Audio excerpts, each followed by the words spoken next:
là, je ne sais pas si vous avez vu, donc on prélève des poches, on prélève également des tubes qui servent à qualifier les dons.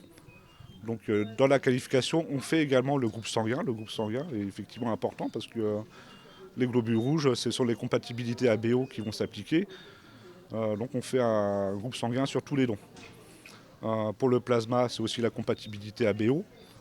Pour les plaquettes, la compatibilité au joint ABO joue un rôle moindre que certains autres systèmes comme le HLA, voire des systèmes d'antigènes plaquettaires très spécifiques comme HPA. On va dire qu'on a une population de receveurs de sang qui finalement est relativement comparable à la population des donneurs de sang.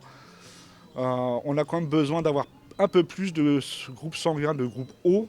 Notamment, c'est ce qui permet, quand on n'a pas un groupe sanguin dans les urgences vitales immédiates, par exemple, de pouvoir subvenir à certaines urgences. Donc on a besoin d'un peu plus de O, d'une répartition en O un peu plus importante que dans la population générale. Il peut y avoir aussi des problématiques particulières avec notamment des patients d'origine afro-antillaise, hein, donc qu'on a ancestralité afro-antillaise, avec des groupes sanguins qui varient en fonction de l'origine géographique. Géographique. Donc c'est ce qu'on appelle le groupe grand R 0 petit r, qui est très fréquent chez les patients d'origine afro-antillaise et qui est très rare dans la population caucasienne.